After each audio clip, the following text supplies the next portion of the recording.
Welcome back to the Stronger by Science podcast. I am your one and only full-time permanent host, Eric Trexler, but today I am joined by a special temporary guest co-host. His name is Greg Knuckles. Greg, thanks for joining me. Yeah, thanks for having me on. No problem. I want to begin today's episode by extending a great deal of gratitude.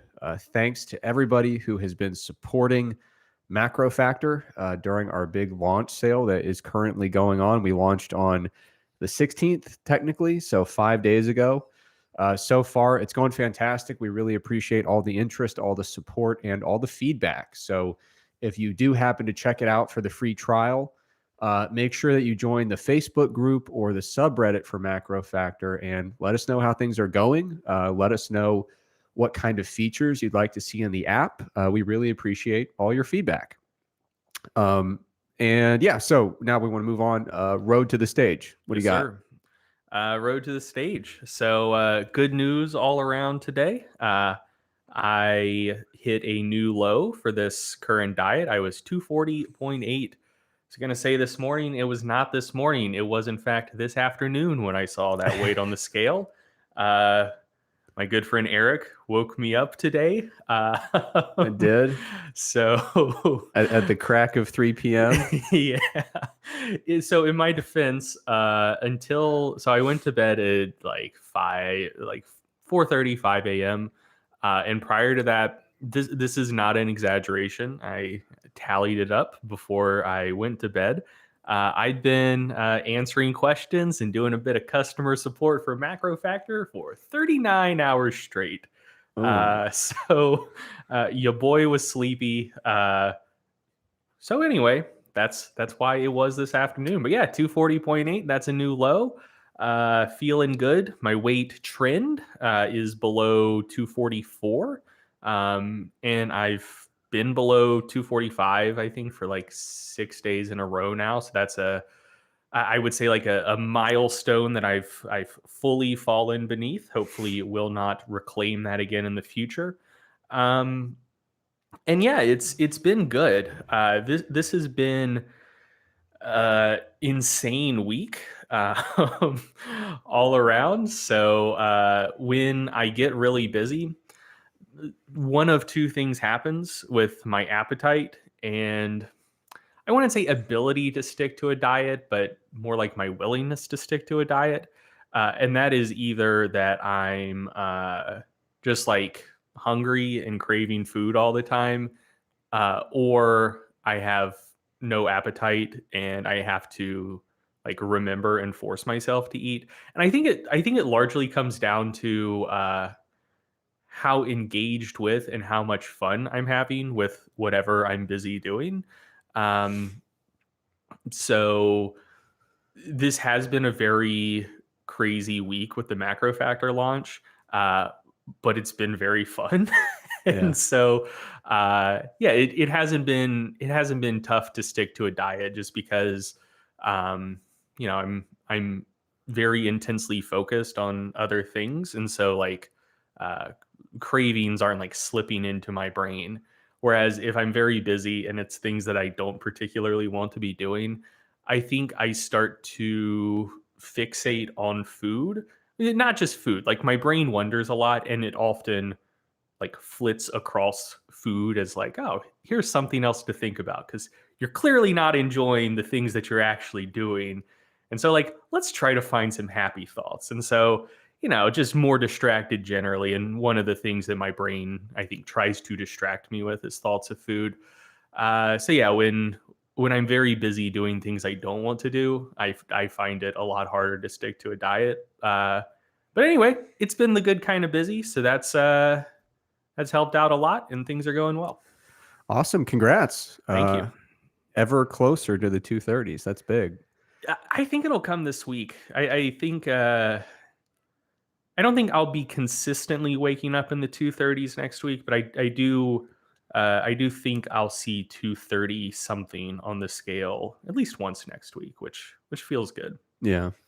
I whenever I'm like really busy and even just a little bit stressed, my appetite just completely disappears. Mm-hmm. So if you ever see me And it looks like maybe over the last few weeks, I've lost like 7 or 8 pounds.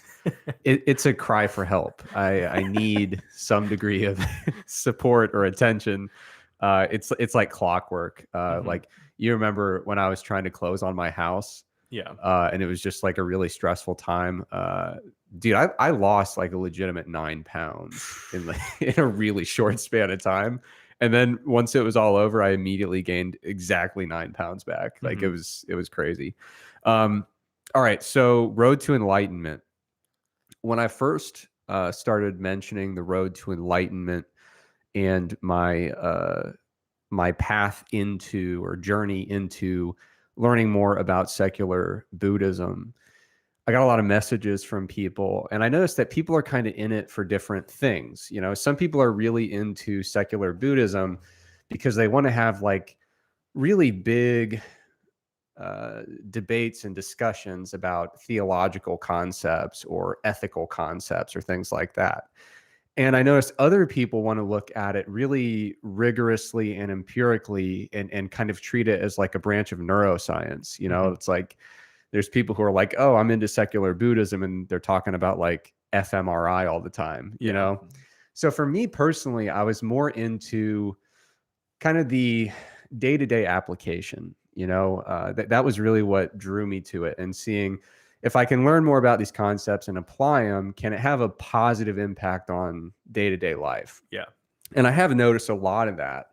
One of the areas where it's helped out is dealing with like, you've seen this, just like super vitriolic criticism where you like read it and you're like, you know, it's one thing to like dislike an article or a podcast or whatever, but like, dude, how are you so mad? Yeah. You know, like, and so back in the day, I would get those kind of comments, and like my natural response was to like fully match the vibes, you know, like the toxicity, the energy level, the general bad vibes. I'd be like, okay, I guess that's the discussion tone. Here we Oh, are. fuck me. No, fuck you, buddy. Yeah, it was like that kind of thing. And I've noticed with like the more I've gotten into secular Buddhism and practiced more aspects of mindfulness, I'll see something like that, take a couple breaths and say like, okay, was this person probably like having a bad day, you know, or is there something else going on behind this? But that brings me to, so a couple of days ago, we put an article on the website. It's a big diet setup guide, you know, meant to be like a really comprehensive synthesis type article where we say like, hey, this is from, you know, starting from scratch all the way through the process, really comprehensive review. I wonder if that'll come up again on this podcast episode. We are maybe gonna, a little bit of foreshadowing. yeah, we are going to discuss it in detail, but Real professional move. yeah. So one of the comments that came up on it was, I'm paraphrasing here for parts of it, but it's basically like, listen, I already knew all of this, very cringe. And then they said, get a real job. And that is like right from the comment. And I was just like, okay, that's fine. But I do know who left this comment. Actually, they left kind of like a decoy email. But do you mind if I address them directly? No. Since the email didn't fool me. It's your podcast. I have no ability to tell you not to say something. Yeah. So, Dad, listen, we can't keep having this conversation about my career. Being an assistant blogger is a real job, and I'm just following my dreams. So, you know, if you and Mom want to keep having this conversation, we can do that, but you got to stop leaving negative reviews and negative comments on the website. Okay. So that's taken care of. But yeah, path to enlightenment, the road to enlightenment, going well. So it's funny. It's funny you should mention that being judged for your career choices of being an assistant blogger. Yeah. Not an assistant podcast host. Correct. Full-time, permanent. Yeah. Yeah. So this actually happened to me last week. This is completely off script. We will get back to Feats of Strength in a moment, though. But anyway, so I was at the store the other day, and the people bagging groceries were high schoolers. And so, you know, if you have adults bagging your groceries, generally they will say as little to you as possible. They'll say paper, plastic, and then they'll say like, do you want to round up for Salvation Army at the end, or like whatever. That's about it. That is the extent of the conversation. But you know, these were high schoolers. They were young. They were full of life. I've never seen them working there before, so I think it's probably their first week on the job. And so they were trying to, you know, strike up a conversation with people coming to check out, which I understand to some people might sound like a very bad scenario. I love it. Like Yeah. I'm very excited to have little conversations with as many people who want to have them throughout the day. Um, but yeah, so they just like asked what we did for work. And I have a variety of ways I answer that question. And it largely comes down to, do I want a follow up question or not? And I think my most dismissive answer to that question is, I'm a blogger.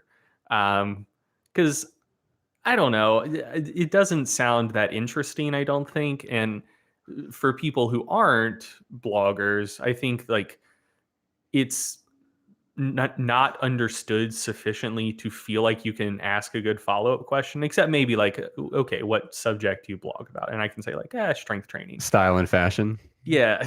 No. But anyway, so I said I'm a blogger, but you know, there's still a mask mandate in Raleigh. I'm wearing a mask. Maybe I didn't enunciate that well either, so they thought I said vlogger. And they both lit up. They're like, "Oh my god, that's awesome! I have a buddy who's a vlogger. He has like 40,000 subscribers. What's your channel? We'll check you out. That's so cool." I was like, "Oh no, I'm sorry, man. I'm a blogger with a B." And they just completely deflated. They went Yeah. from being so interested to 0% interested. Like, what the fuck, dude? There's no video component. It's just the B version, not the V version. What the fuck, man? Yeah. The art of the written word is fully dead. But yeah, it was so funny because they just completely turned on a dime from being so excited and invested in learning more about my vlog to having zero interest in anything blog related. So And that's I thought that was very, very fun and endearing. well, that's interesting because if you tell an older person that you're a blogger, they absolutely don't care. Yeah. And apparently now younger people also absolutely don't care. So good time to be in the blogging game. Yeah, Apparently. I think like mm, I think like millennials through like the younger members of Gen X are the only people who care about blogs, which Yeah. is fine. Yeah. All right. So what do we got here for Feats of Strength?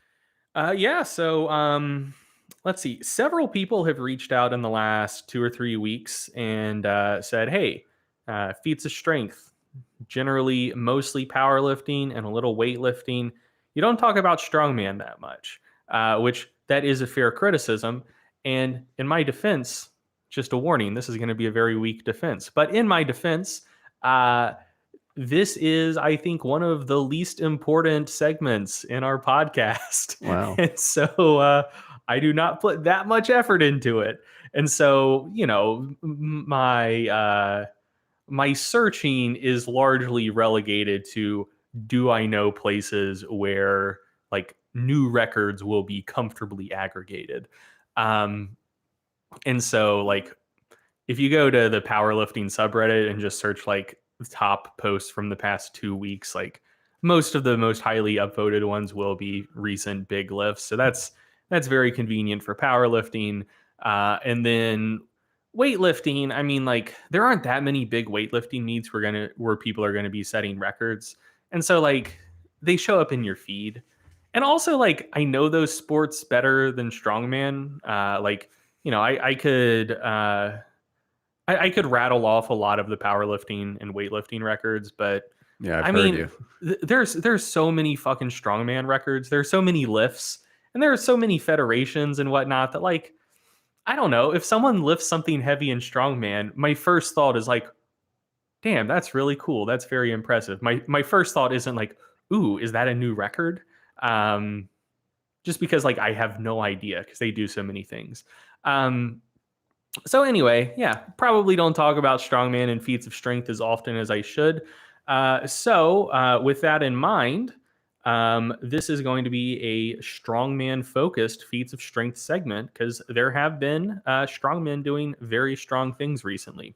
Okay, well, we'll call it feats of strong since it's strongman related. Well, there is one that's not strongman related. Okay. Well, anyway, so let's see. Nicholas Canby, 105 kilogram class strongman, recently set two separate pressing records at the 2021 Clash on the Coast. He broke that weight class's record for both the block press. So I've tried block press before. It's fucking hard. It's the one where you're not like holding an implement. They just have like a rectangular box that you have to get up to your chest and then press. It's very unstable, relatively hard to control, and uh, so it's just a tough lift period. And so Nicholas Canby broke the record with 141 and a half kilos or 311.9 pounds, which, if you're 105 kilos, putting over 300 pounds over your head any which way, you're strong if you can do that. But being able to do that with a very unstable implement like a block press, very, very impressive. So is this block, is it like the approximate size of like a box you'd pick up when you're like moving, like when you're packing up your house? So I mean, there are different kinds of blocks you could press. So if you go back, my first exposure to it was watching like reruns of World's Strongest Man. One of the ones that Kazmaier won, they had a block press, and they were just, I think, like probably cement or concrete blocks that were just hewn in different sizes. I think these days it is standardized and they have loadable blocks where like, the whole thing when it's put together is firmly constructed, but you can change the weight. And so it's a little bit more standardized. But I'd say it's like maybe shoulder width or slightly wider and maybe like 6-8 inches tall, Okay. thereabouts. And so yeah, it's an awkward implement. Yeah. So anyway, at the same event, he also broke the log press world record with 187 kilograms or 412 pounds. I think that broke Rob Kearney's old world record, if memory serves. So yeah, two pressing records at the same event. Very impressive stuff. Move into kind of more old school-ish strongman stuff. Back in August, Lawrence Chalet broke the Denny Stone carry world record. So the Denny Stones are two big old rocks over in Scotland, I believe. It's either Scotland or Ireland. I'm almost positive it's Scotland. Anyway, they're two big old rocks. One of them weighs a little bit over 300 pounds. One of them weighs a little bit over 400 pounds. The legend goes Donald Denny, way back in the day, picked them up and carried them across a bridge. And then they just kind of like stayed there for anyone else who wanted to match the feat of Donald Denny. And so not many people have been able to fully carry those stones across the bridge. And one of the things that makes them difficult, well, two things that make it very difficult to do so is one, as I just alluded to, the stones are different sizes. One of them is about 100 pounds heavier than the other one. And so, like, I don't know if you've ever done like heavy farmer's walks, but like accidentally misloaded the two handles. So one of them's heavier than the other. You pick it up, you try to walk with it. You know how weird that feels. So you're already dealing with the fact that they're loaded different amounts. And then also, so I should have explained this better. You're not like picking one up in each arm or anything like that. There are handles attached to them that is what you pick them up with. But the handles are rings, like ring-shaped handles.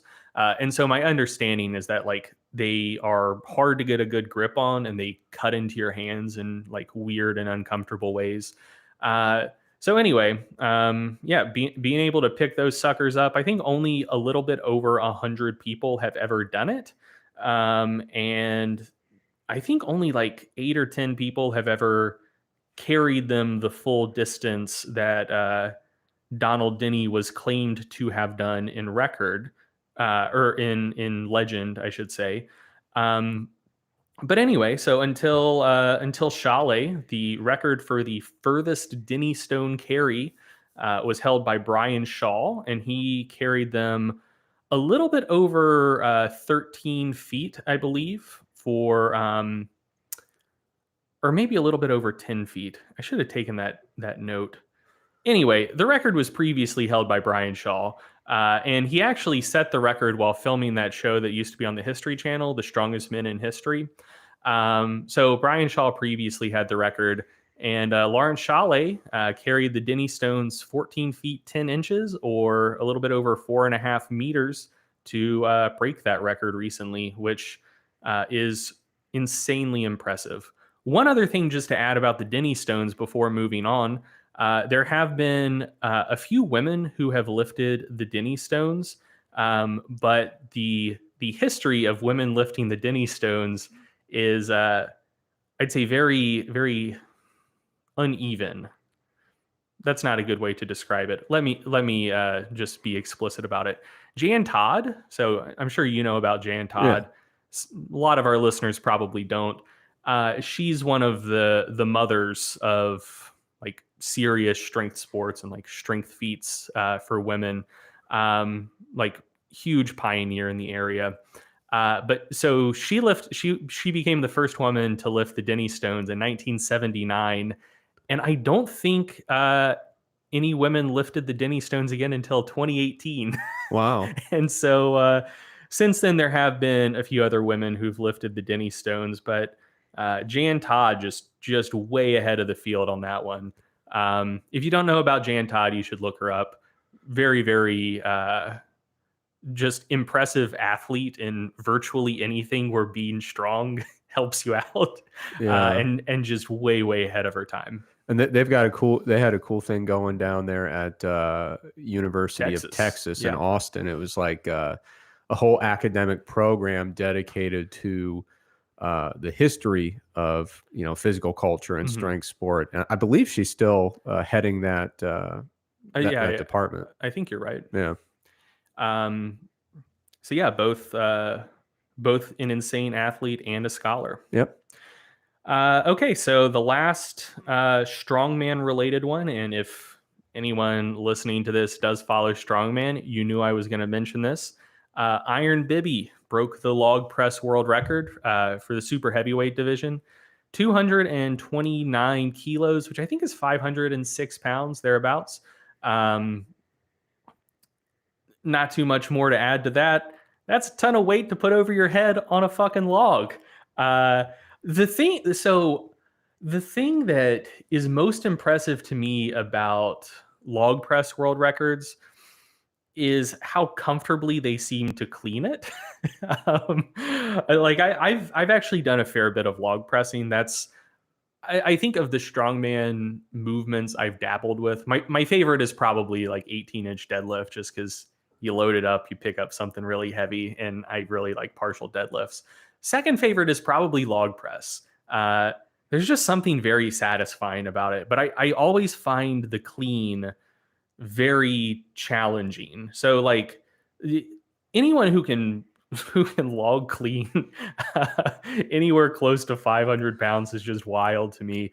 But yeah, so new record, 229 kilograms, seems to be very close to moving past the 230 kilo milestone. So congrats to him. There's a video of this on the official Strongman YouTube channel. You should check it out. So the video is like 5 minutes long, and like 30 seconds of that is the lift. And then the rest of it is, just like kind of like the celebration, the guy on the mic hyping him up, and then like a little interview.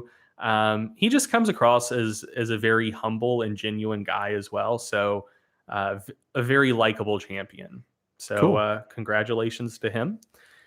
And then the final feat of strength, not keeping this 100% strongman focused. Someone shared this in the Stronger by Science Facebook group. It is, and I think this is the youngest person to be inducted into the Feats of Strength segment on Wow. the Stronger by Science podcast. A young girl named Rory Van Olft. I believe that's how you would pronounce her name. I don't see how you'd pronounce it any other way. Rory Van Olft. I think she's like either 8 or 9 years old. There was a video of her. Nope, turn off the volume. There was a video of her deadlifting 90 kilos at a body weight of 30 kilos. Whoa. So that's like 66 pounds deadlifting right at 200. She is using straps, but also like young children have small hands. Standard barbell is therefore probably too large for their hands to actually actually lift heavy. That's like deadlifting on a fat bar for an adult. So yeah, very, very impressive. We've talked about this on the podcast before. Strength to body weight ratios aren't everything. It's easier to have a high one if you simply don't weigh very much, allometric scaling, etc. But yeah, like who gives a shit? This is an 8-year-old girl pulling almost 200 pounds, which that's crazy. Yeah. That's really impressive. So congratulations to her. She, they're after this video was shared in the Stronger by Science group, checked out her Instagram. She does all kinds of strong stuff. She's far stronger than any 8-year-old has any right to be. So congratulations to her, and I certainly wish her all the best. Nice. All right, so we've got a new segment here. We've got a segment that we're calling Tech Support. Obviously, this is new because we've only recently dabbled in the world of technology and phone apps. And supporting people. Yeah, that's never been our strong suit. But basically what we're going to talk about here is some of the biggest questions and comments about the app so far. Going to try to keep it short, but these are questions and comments that came up enough that we felt like it would be worth addressing. And they are informative outside the realm of just the app. These are things that are still usable pieces of information, even if you're not using a diet tracking app. Yeah. So the first thing, some of them are. The first thing we do want to mention, so if you go to strongerbyscience.com/MacroFactor, that's the page that contains a ton of information about the MacroFactor diet app. And there's a huge grid that compares and contrasts various features of several different diet apps. So basically for the consumer who wants to look at this grid and compare and contrast all their different options for different diet apps, that's what the purpose is.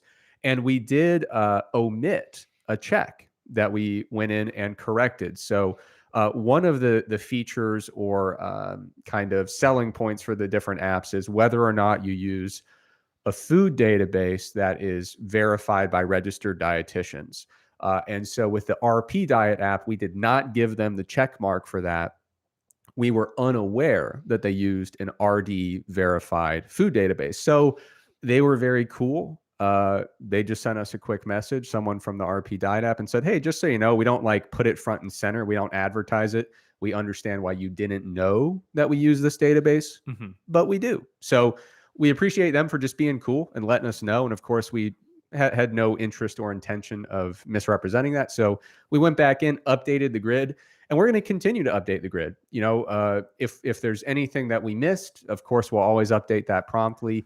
And if there's new exclusive features we add that we can add lines to the grid, make us look even cooler. Yeah, if we add something, or if other diet apps add stuff, you know, we're going to continue to update that because diet apps are not totally, static. You know, different apps can add different features as they go. And so if we get to the point where we have to start filling in all these different checks, then for the consumer, that's a huge win. Yeah, there's a lot of features out there. It's going to be a pain in the ass for Lindsay to keep that updated, but it's going to be good for you, the consumer. Yeah. Okay, so now getting to a couple things that have come up. One of the things that comes up a lot is people have asked um, within the MacroFactor app, we use the calorie information that comes from the food database, which corresponds with what you would typically see on the food label, right? So that's the calorie number that we pull in. And users have noticed if I assume 4 calories per gram for carbohydrate and for protein, and if I assume 9 calories per gram for fat, my macro totals, if I do some multiplication, don't give me the same calorie number that I'm seeing for the total calories. And they're wondering if it's a rounding error, if there's a mistake, if the food labels are listing perfectly accurate macros, but just kind of putting their thumb on the scale and undercounting their calories. There's been a lot of confusion and a lot of people saying, hey, give me the correct calories, which is by multiplying these Well, macros. and also just people coming from other diet apps and they say like, hey, uh, we're liking MacroFactor so far, but the previous app I used had this feature and you don't. So why don't you have it? Like Yeah. this is one of the areas where we did like the previous app we used more. So what gives? Yeah. And so when we went into the stages of development, this isn't something that we totally overlooked and we're like, oh God, why didn't we think of that? Uh, the decision to not go that route with Mhm. multiplying the macro totals by those standard numbers was intentional. And just for a little bit of context, there are a lot of different ways that you could represent the calorie content of a food. So you could go purely based on gross calories from bomb calorimetry. You could do gross calories based on the specific heats of combustion for the different macros. So you could add up the macros and multiply the fat by 9.4 calories per gram, carbohydrate by 4.1, and protein by 5.65. That's another method. Or you could use the metabolizable calorie, like general factors 4, 4, and 9. Or you could just take the calorie number straight from the label. There's a lot of different ways to do this. And in fact, you could get even more granular if you wanted to. So not every protein has exactly the same amount of calories per gram. If you look at the individual amino acids, you could really drive yourself crazy trying to go in and make these perfectly tailored numbers. Yeah, I think that is something that I think that's something that people aren't aware of unless they've looked into the history of where those 4, 4, and 9 figures came from. Uh, that was it was a somewhat controversial move at the time because before like nutrition labels were really a thing, or at least nearly as standardized as they are now. Um, people had kind of a better understanding that the metabolizable energy that you can get from like different sources of different nutrients varied slightly. So, if you go back to the research where those 4, 4, and 9 numbers derived from, uh, I mean, what they essentially did is is they looked to see how much energy was derived from a wide variety of protein sources, a wide variety of carbohydrate sources, a wide variety of fat sources, and basically just listed like, okay, here's for each individual like nutrient that falls under these umbrellas. Here's how many calories per gram there was. And the reason they settled on 4, 4, and 9 is that for carbs, it never really it generally didn't deviate that far from 4. For proteins, it generally didn't deviate that far from 4, and for fats it generally didn't deviate that far from 9. But like there are, and I don't have them right off the top of my head, but like there are proteins that have like 3.3 kilocalories per gram. And there's some that have like maybe slightly more than 5 kilocalories per gram. But within the broad world of proteins, most of them are close enough to 4 that if you're just saying like, okay, how many calories per gram do you get from protein? It's probably about 4. But the 4, 4, and 9 numbers are uh, inexact approximations for any particular discrete carbohydrate, protein, or fat source. Those are just they're close enough for all of them, but it's not like a perfectly precise number for any of them. Yeah. So, a reality here when you're talking about tracking macros and tracking calories is that whatever method you use for your calorie quantification, some degree of imprecision is going to be unavoidable. I mean, that you are signing up for that when you get into the game of counting calories and counting macros. So then it just comes down to different pros and cons of different approaches. I think one of the areas where you see some of the bigger discrepancies, usually the events that cause someone to ask us about it, is foods that have really high fiber content and where the fiber is going to be listed as carbohydrate on the label, but in many cases the type of fiber, the energy, the metabolizable energy content of it is totally known, and it's far below 4 calories per gram. And so in a lot of those instances, you'll see a food where the calculated calorie total based on just that basic macro calculation is far higher than the calorie number listed on the food label. And what is happening there is that the food label is accounting for the fact that those grams of fiber are not going to be contributing 4 calories per gram. And so in that case, it's a scenario where you get discrepancies when you look at your macro totals and you look at your calorie total. But in that instance, I think you can make a very strong argument that it's good that you have that mismatch. The calorie number that is being counted is more reflective of the energy your body's going to be absorbing from that meal. So I believe we are going to introduce that feature down the line, or we're at least considering it, where you can opt in to having your calories counted that way. Yeah, it's in discussion. We'll probably add it eventually. It probably won't be anytime particularly soon. And we're doing it begrudgingly, for the record. Yeah, yeah. So I think there are. I don't want to get off track yet. Yeah, so we probably will add it eventually. There are other features we have in mind more imminently that we think will be more valuable that we're prioritizing for development. So yeah, we might add that at some point, but it probably won't be anytime particularly soon. Yeah. Okay. Moving on to the next one. Nope, not yet. So I did have 2 things I wanted to add. Okay. So I think that within the fitness world, I think the reason that there is the desire to track calories as just like the sum of the macros and just multiplying them up, I think that exists for 2 reasons. One is I think everyone has probably seen like a supplement label that was just grossly inaccurate at some point. So pretty famously, like a few years ago when like everyone was very mad about BCAAs, there were a lot of images going around of like labels of branched chain amino acid products that on the label it says like per serving 10 grams of protein, 0 calories.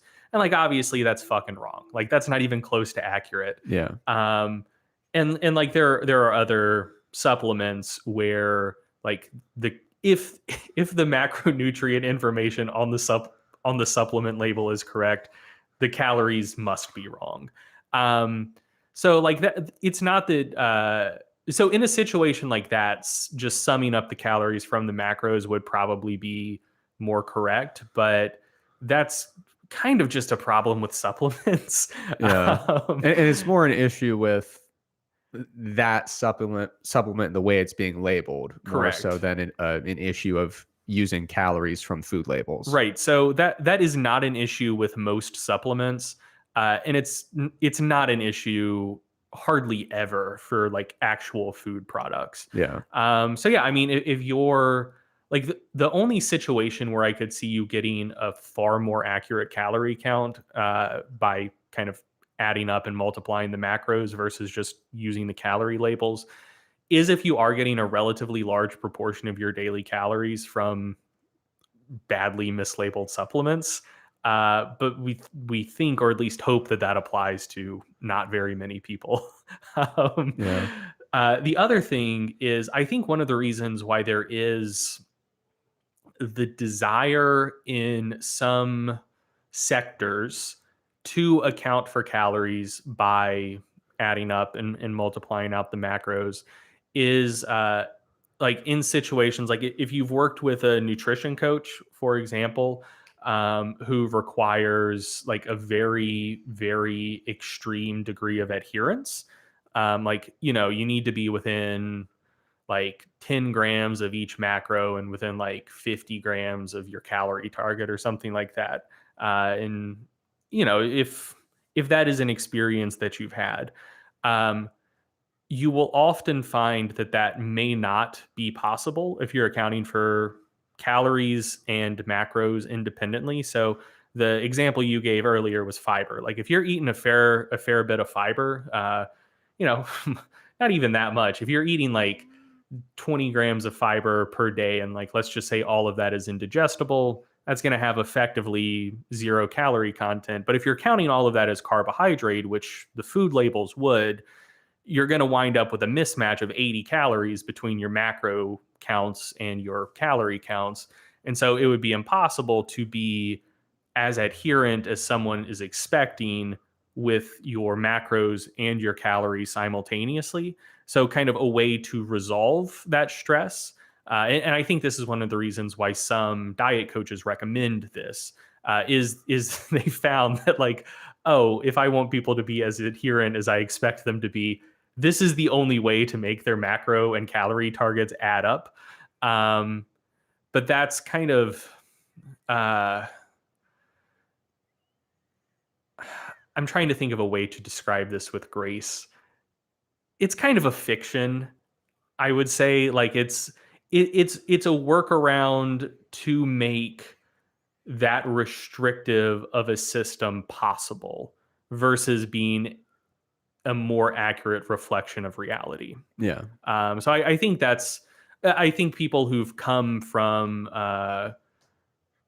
that type of like very restrictive nutrition coaching background, like if you've worked with a coach like that previously, I think using that method of calculating calories just from summing up and multiplying out the macros, I think that like served a purpose for you and more so for your coach um, at that time. But that doesn't mean that it's a more like actually accurate way to count calories. It was just a way to make that restrictive nutrition coaching relationship possible. Yeah. And, you know, there's nothing wrong with saying, like, hey, you're doing nutrition coaching. Here are some macro targets. Try to keep your fiber within 30, 35 grams a day. That's an easy way to get somebody into a general calorie range. Yeah. And as long as you're not, you know, being really, really ultra precise within that and being super restrictive, no big deal. You're basically dealing with calories without quantifying them, Yeah, you yeah. know, as long as you're keeping that fiber on the radar. But yeah, if you're trying to say, hey, we need to make the calories fit, we need to make the macros fit, everything has to be perfect, and there is no room for error, then yeah, it gets really hard to make that work feasibly. Yeah. All right, ready to move on to the next one? Let's do it. Okay, so people have asked why we don't have alarms and banners and alerts and all sorts of general chaos if they go a little bit over their macro target for the day. So like if you, let's say you were supposed to have 160 grams of protein, people have asked why it doesn't like turn red or give you some kind of error message or alert you if your protein goes up to like 161 or 162 or anything above 160. Or even like 200. Sure. Like if you blow past it, we don't It doesn't like turn red and like we don't give you a self-destruct. slap on the wrist and say no, bad, eat less protein. Yeah. So the reason's pretty simple. The targets we give are for guidance. You know, we think, hey, this is probably a good range for you to be in. Like we said, when it comes to tracking anything nutritionally, any insistence upon absolutely perfect precision is a bit of a fiction, as you put it. I mean, it's a bit of an illusion. Even if we try to make it look perfect, realistically, it's not. But yeah, the targets are for guidance. These are a set of macro targets and a calorie target that should get you where you're trying to go in terms of your goals. And MacroFactor as an app has a big emphasis on being adherence neutral. So it doesn't require or expect perfection in order to keep working effectively. You log what you take in. We continue to take those measurements, factor them into a rolling estimate of total daily energy expenditure. We adjust your calorie target accordingly. And so, frankly, people are wondering why there aren't a bunch of alerts and alarms and scary messages about, the catastrophic issues of going a little bit over. And the reality is, it's not that bad. The app is going to continue functioning totally fine. Going a little bit over a target is not going to derail you in any way. And we market the app as a diet sidekick. Like, that's what we call it. We want it to be your advisor. And this is something I always remind my clients of. However, we will still occasionally refer to it as a diet coach, just purely in marketing copy, just purely due to our desire to rank highly for particular search terms in the App Store. Yeah. And to make sure people know what it actually does. Yeah. But, this is something I remind my clients of all the time, working one-on-one with people. Sometimes I'll have a client who's like, man, I really screwed up. I went 5 grams over on my protein, and I apologize. I really let you down. And I'm like, dude, I work for you.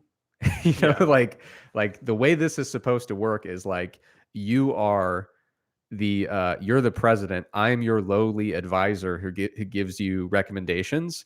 If you defy my recommendation, I have to deal with that. Yeah. like you don't owe me an apology. That's not how the power balance works here. So it's the same thing with the app. The app is there to support you. You are not serving the app. Okay. So we don't want to reinforce that type of thing and have all sorts of negative messaging if you have a very human level of imprecision with your tracking. Yeah. Or so one of I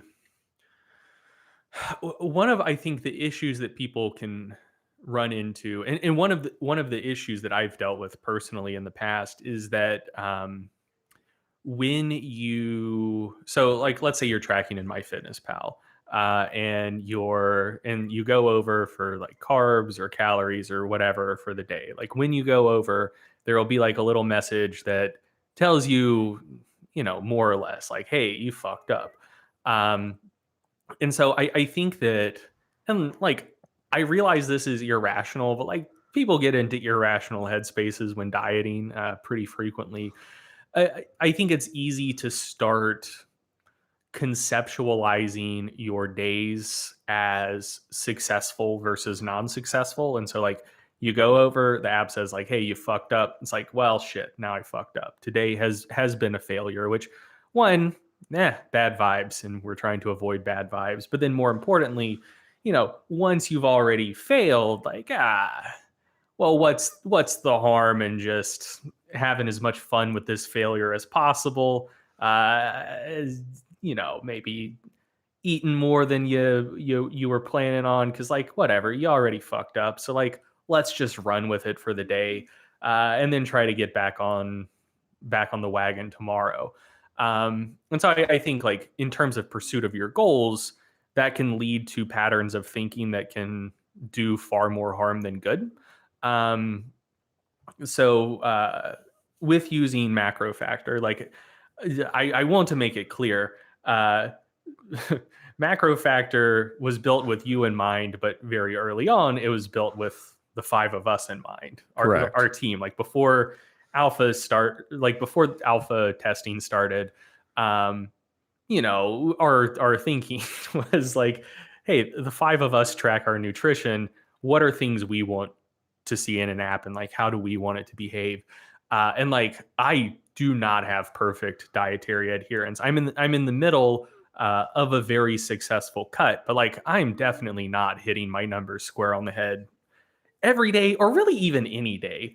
I'm generally pretty close for calories and protein, but like, fat and carb targets, fuck it. I literally don't even care. And often I go over on calories. Sometimes I go under on protein, and like, it's not a big deal. But anyway, where I was going with this is, there's not that negative feedback that leads to the thinking of like, okay, this day now has been a failure. And so what I can do is like, let's say the app's telling me my estimated energy expenditure is 3,300 calories per day. That's about what it is right now. And I'm aiming to consume like 2,400 calories per day or so. If anyone's listening to this and they're like, ooh, that seems pretty low, it's because I budget like 4,000 calories for every Saturday, have a big potluck with friends, eat a lot, bump things down the rest of the week. But anyway, so my goal for the day is like 2,400. And but I know that like my estimated expenditure is like 3,300. And so I have a range of actions I can take today that can lead to success. Maybe not losing weight at the precise rate that I want to, but that will still result in a positive outcome. So, if I'm a little bit under my calorie targets, but not so much that it's gonna like make me really hungry. Like if at the end of the day I see I'm at like 2,200, but I'm like, you know what? I'm actually not hungry. I'm fine. I don't need to force myself to eat another 200 calories. Like, okay, cool. That's a successful day. If I get really close to my numbers, obviously successful day, pretty good. If I go over, as long as I'm under my estimated daily energy expenditure, since my goal is to lose weight, I'm basically being prescribed a range of, numbers that will work. Like if I'm above my calorie target but below my estimated energy expenditure, what that effectively means is like that is still a range where if I eat this amount, I will still lose weight over time, albeit maybe at a slightly slower rate than I would like to. So that's still a successful day. Like, and so yeah, ultimately the app is just giving you information that you can use to make choices for yourself. But we're not going to judge you for any of those choices. Let's see. Do you want to say the thing about the inherent assumption in the alerts, or do you want me to? Why don't you do it? Yeah. Okay. So, I stole this from you on Facebook. Yeah, I thought you did, but if you had the thought independently as well, I wasn't No. going to steal your thunder. Yeah. So another thing that's like a little bit fucked up, I think, about how apps use their alert system to say like, hey, you're doing something bad. Uh, it's it's I don't want to say always because I don't know if that's true, but it's almost always when you go over a particular target. So, if your goal is to eat like 2,500 calories per day, eat 2,505, and then Ooh. it says like, you fucked up. Your goal was to stay under 2,500 today. Fuck you, you did bad. And that's almost exclusively how it works. There may be an alert in an app somewhere that says like, oh, your goal was to eat 38 grams of fiber today and you only got 30, so try to eat more fiber. But at least when it comes to calories and like macronutrients, I think the way that they almost exclusively work is they don't say you did bad if you went under. They say you did bad if you went over. Yeah, it's not like you start logging your food for the next day and they're like, whoa, whoa, whoa, whoa. Wait a minute, you underate yesterday. Yeah. Like we have a huge problem. Yeah, exactly. And so effectively, regardless of what your goal is, the apps are just trying to force you to lose weight and punishing you for eating more, which like I want to make this clear. A lot of the examples that we will give, and certainly that I will give when talking about MacroFactor, will be related to weight loss. And that is for the simple reason that I'm drawing on my own experiences and I'm currently trying to lose weight. But it's not a weight loss app. Like if you have a weight loss goal, cool, we can help you get there. If you're trying to gain weight, like that works the exact same way as losing weight. MacroFactor covers that. Or like if you just want to be at maintenance, like maybe you've previously lost weight, but you've struggled with maintaining whatever weight you end up at, and you're just like, yeah, I want to use an app to help me stay at maintenance, or just purely to gather information about myself. Like I want to know about what my daily energy expenditure is. I know this app will calculate that for me. Bada bing, bada boom. Good. So like you can use it for many purposes, but I again, we'll often talk about it in the context of weight loss because that's my personal context and experience. But anyway, Other apps, regardless of what your goal is, treat it like you have a weight loss goal. Yeah. It's bad to go over your calorie targets. It's not equally bad to stay under. It's just kind of like like the um, whatever you set as your calorie or macro targets. It's not a target. It's more like a limit. Yeah. Yeah. Um, like it's like a speed limit. You get like over the limit, under arrest. It's not like 55 is about what you should aim for on this road. Anywhere in the range from like 40 to 70 will get you where you need to go. That's how MacroFactor treats targets. Like it's probably not a great way to plan a highway system, but No. for just giving adults information to inform themselves about, like, well, based on your goals, if you want to reach them at the weight you say you want to, here's what you should aim for. But if you're under, if you're over, like, that's fine. That's a choice to make. And we don't care. Yeah, you, we give you a target plus or minus error, Yeah. and whether it's plus or minus is immaterial. Yeah. You're going to miss high some days, you're going to miss low some days. Yeah. Yeah. All right. One last thing I want to briefly mention here.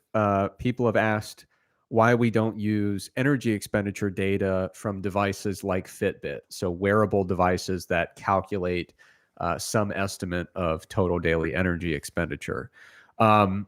So it's not like we're taking the cheap way out or the lazy way out here.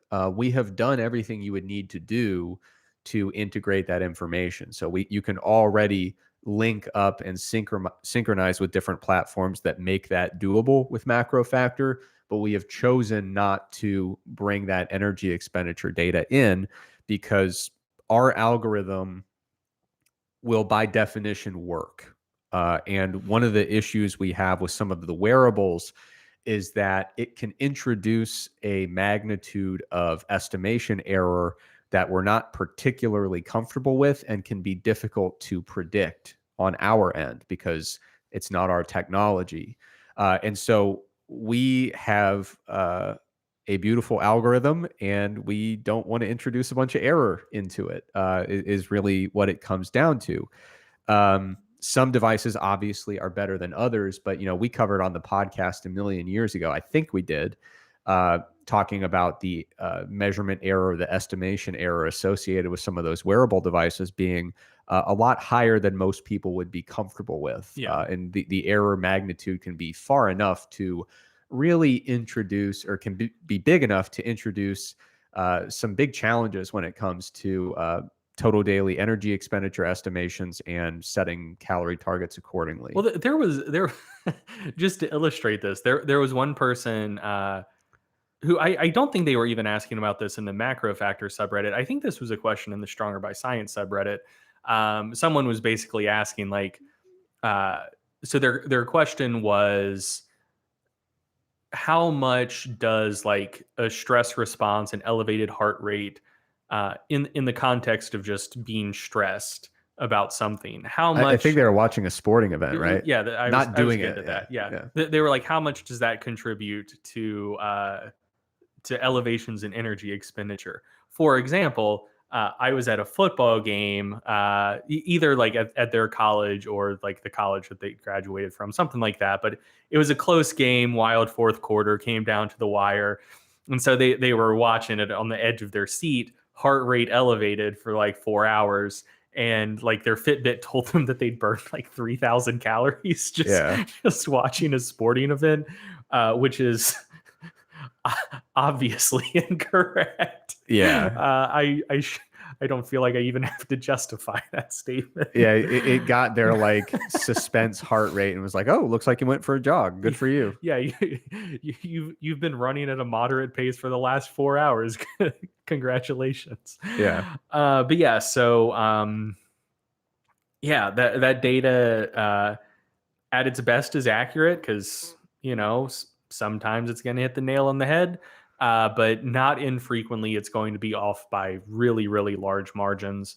And so, like you said, it's using that data now before we have an opportunity to test it and maybe see, like, can we use this data to tweak things around the margin? I'm optimistic that we can, but they're not going to be particularly large tweaks. Yeah. Also, I think it's worth.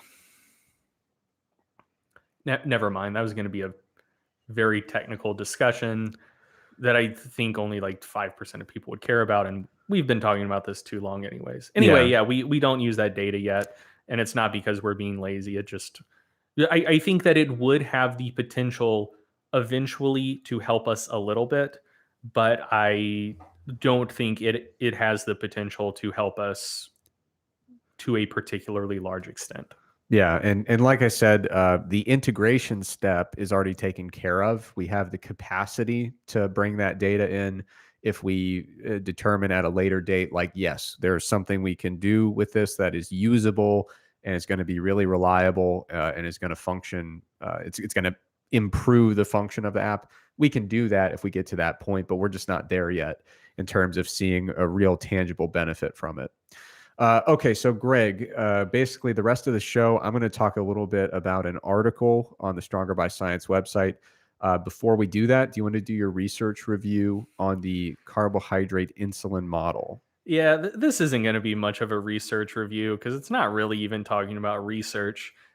It is talking about a paper that was published in a peer-reviewed journal, but it's not original research. So The narrative review, right? yeah, sure. So I just have like one little point to make about it. So there was a paper recently published titled "The Carbohydrate-Insulin Model: a Physiological Perspective on the Obesity Epidemic" by David Ludwig and a bunch of other authors. Some people on this list that folks listening to the podcast may be aware of are Gary Taubes, Jeff Volek, Walter Willett, Kara Ebeling.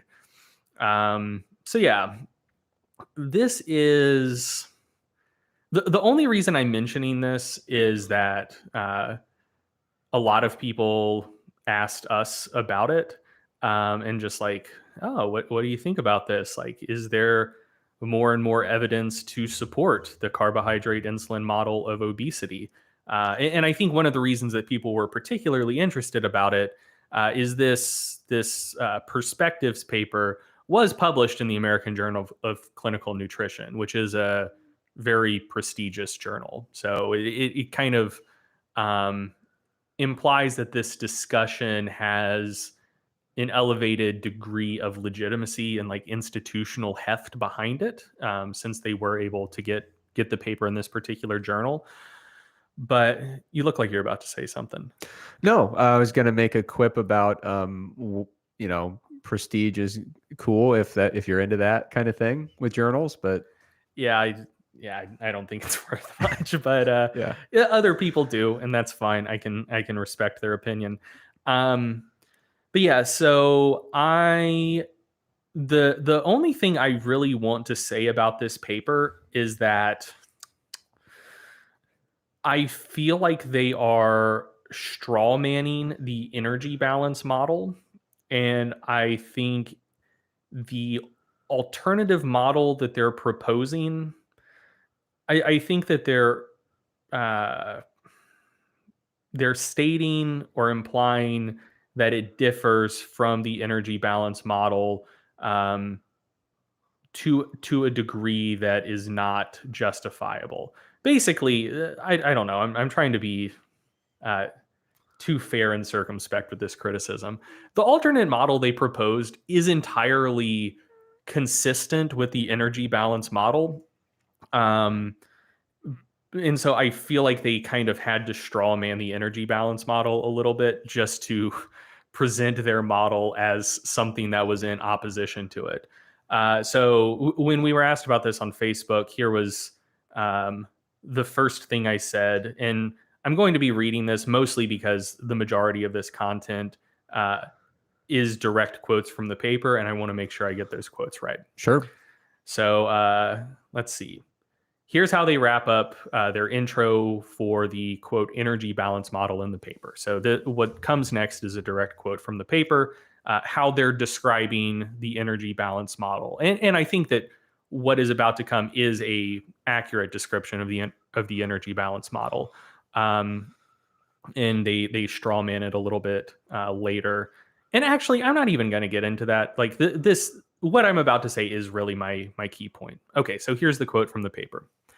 Importantly, the energy balance model considers all calories metabolically alike for practical purposes. Thus, specific foods or diets may produce variable amounts of weight gain or loss, but virtually only through energy intake related to hunger, satiation, satiety, hedonic effects, or passive overconsumption. Dietary treatment focuses on behavioral strategies to help people reduce energy intake, especially of the energy dense, tasty, processed foods thought to drive a positive energy balance to maintain adverse or to manage adverse effects, e.g., hunger. Okay, so that's their description of the energy balance model. End quote, by the way. That's their description of the energy balance model. So, within how they're describing the energy balance model, particular foods may drive weight gain through effects related to hunger, satiation, satiety, hedonic effects, or passive overconsumption. So that's how they're setting up their nemesis, the energy balance model. Okay, so let's see. So then I go on to say, so the energy balance model, which they're arguing against, posits that specific foods or diets contribute to obesity via increased energy intake related to hunger, satiation, satiety, hedonic effects, etc. Good to see that what I just riffed about is the same as what I said previously. That's consistency for you, baby. Okay. Then their entire discussion of the carbohydrate-insulin model is a discussion of why they think foods with high glycemic loads increase energy intake, largely due to increases in hunger and cravings. Then parentheses, and cravings implies hedonic effects, in my opinion. This paragraph is a pretty good distillation of their proposed mechanism of action. Okay, so going back to the paper, direct quote. The rapid absorption of glucose after a consumption of a high glycemic load meal increases insulin secretion, suppresses glucagon secretion, and elicits a glucose-dependent insulinotropic polypeptide dominant incretin response. This highly anabolic state for the first few hours after eating promotes avid uptake of glucose into muscle, liver, muscle, liver, and adipose, and stimulates lipogenesis in liver and adipose. 3 hours after eating, most of the nutrients from a high glycemic load meal have been absorbed from the digestive tract. However, the persistent anabolic actions from the hormonal response slow the shift from uptake to release of glucose in liver and fatty acids in adipocytes. Consequently, total metabolic fuel concentrations in the blood from glucose, non-esterified fatty acids, and ketones decreases rapidly in the late postprandial phase, possibly to concentrations below that of the fasting state. The brain perceives this signal as indicating that critical tissues, e.g. the liver, are deprived of energy, a state of cellular semi-starvation as it has been termed, and may respond to the metabolic challenge with a counter-regulatory hormone response. Simultaneously, Simultaneously, hunger and cravings for high glycemic load foods, i.e. those that rapidly raise blood glucose, increase, setting the stage for a vicious cycle. Energy expenditure may also decline related to decreased fuel availability, hormonal, e.g. thyroid, effects on metabolic pathways, and thermogenic tissue or compensatory adaptations, e.g. an autonomic tone, affecting the postprandial state, resting energy expenditure, muscle efficiency, or physical activity level. So just to break that down. So I wanted to read those quotes in full just to make sure that I wasn't misrepresenting what they were saying. The model that they're proposing is essentially when you eat foods with a high glycemic load, you're going to get like rapid disposal of glucose into tissues due to a high insulin response and GIP response, which is then going to decrease blood glucose levels in a way that your brain perceives as like what they term cellular semi-starvation. And then that is then going to cause you to consume more high glycemic load foods to basically compensate, get your blood glucose levels back up, tell your brain that your body is in fact nourished. And that basically kicks off a vicious cycle. So I think it's worth noting that what they are proposing is completely compatible with the energy balance model that they seem to be arguing against. They're essentially arguing that high glycemic load foods kick off this positive feedback loop, which ultimately leads to greater energy intake and therefore weight and fat accumulation. Like that is the model that they're proposing. Um, and the like their reasoning is completely consistent with how they state the energy balance model works. They're basically saying that you get these blood glucose drops after a high glycemic load mood or after a high glycemic load meal, which leads to greater hunger, lower satiation, lower satiety, and cravings, e.g., hedonic effects, and that leads you to eat more high glycemic load foods. That's exactly how they described the energy balance model as working. Like these things occur, you eat more, you gain weight. The little sleight of hand they do is essentially say like, oh, well, the energy balance model proposes that kind of the genesis of all of this is you eat more, you gain weight. What we're saying is you gain weight, and that induces cravings for high glycemic load foods, and then you eat more. It's a chicken and egg thing.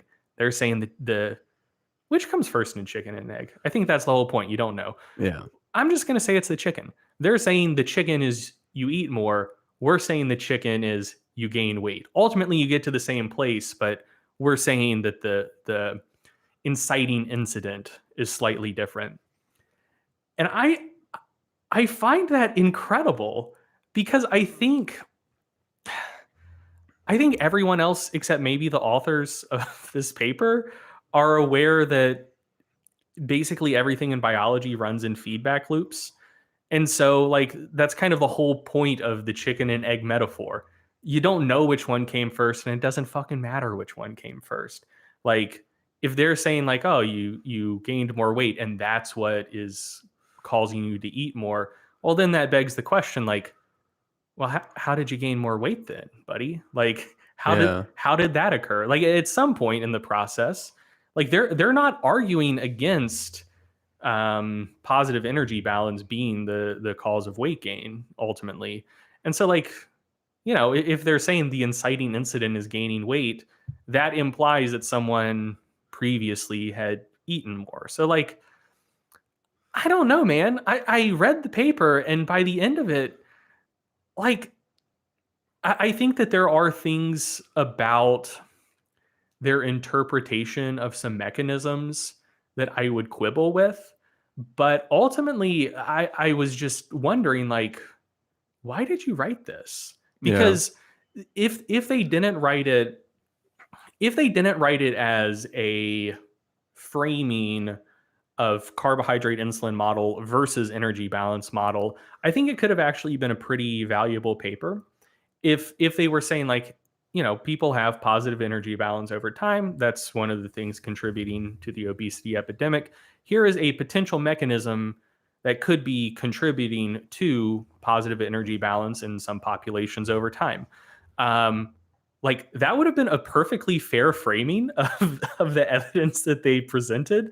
And I think it would have been a challenging and thought-provoking and valuable paper. But their choice to frame it as like, hey, here's this thing that's different than the energy balance model, and now these two things are in conflict. I think in the conclusion they refer to it as a paradigm clash. Like by the time I got there and saw the phrase paradigm clash, I was ready to pull my hair out because I was just thinking like everything you've described to this point, the like causal chain of events that you're proposing that contributes to all of these things, literally all of it is consistent with the energy balance model. So it's yeah, I wouldn't even necessarily say it's a bad paper. It's just a deeply frustrating paper because it seems like either they don't fully understand what they're arguing against, which I feel like they have to. Like there are some smart guys on that paper. And they've been having this argument for like 15 years. Right. So it feels like either they don't understand what they're arguing against, or they're willfully misrepresenting it for the purpose of getting press and getting their paper out there and getting citations, which I'm not going to claim that that's what they're doing because I don't know what's in their hearts, but boy, that's what it feels like. Yeah. I mean, So yeah, it's not that bad of a paper. Ultimately, it's just deeply frustrating. yeah. Well, I got to admit, I didn't read it. So I'm not participating in the frustration Yeah, just you because, you really didn't miss anything. I mean, if you were kind of staying up to date with this whole clash going Mhm. back, to I mean, like I said, it's probably been 10 or 15 years going where this has been kind of accelerating and going back and forth. At a certain point, you would just be like, man, these goalposts keep moving. Things keep getting reframed and redefined. And No, so I'm sorry. I'm sorry to cut you off, but no. So that is actually one of the key points I meant to make that I forgot to because I got a little worked up. Yeah, so I think that one of the noteworthy things about this paper, and one of the reasons that I didn't completely hate it, um, is the fact that, like you're saying, the shifting goalposts.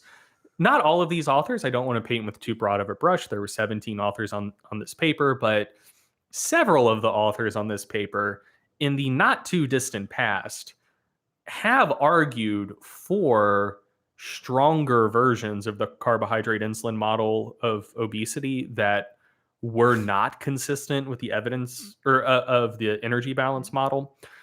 So the fact that the goalposts have shifted so far that their current iteration of the carbohydrate insulin model of obesity is 100% fully consistent with the energy balance model, to the point that now they're just kind of like, I don't know, quibbling about which came first, the chicken or the egg. I think that it is really great vindication for people several years ago saying like, oh yeah, your arguments are fucking weak for like the more like the harder versions of the carbohydrate insulin model, because they have come they've shifted the goalposts all the way to the point that their current goalposts are basically the same goalposts as the energy balance model. You kick a ball through one, you kick a ball through both. And so if anything, I don't know, this paper might be the white flag. Like they might be yeah, saying like, yeah, we lost to this one. We want to be able to hold on to our pride and still say that these two models are different and that we're still right, but we have to recognize that the evidence that it doesn't ultimately come down to energy balance. Like we have to take the L on that one. right. Yeah. And I mean, I remember following this back in the day, and you would see all of these discussions saying, like, okay, so with the more, uh,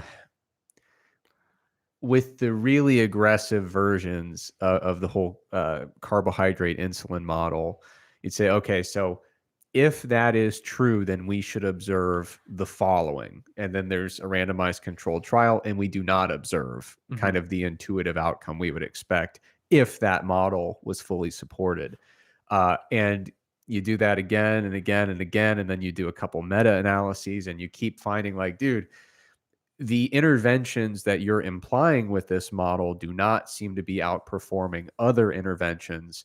And it looks like the energy balance model is doing a pretty good job holding up. Now, there are, of course, major challenges with turning the conceptual aspect of the energy balance model into really effective and actionable interventions to change body weight. That's where things get extremely challenging. You start talking about how do we put together really good interventions to support really big behavior change. So I'm not saying, oh, weight loss is really as simple as this and there's nothing else to it. It's conceptually, it fits very well within the energy balance model paradigm.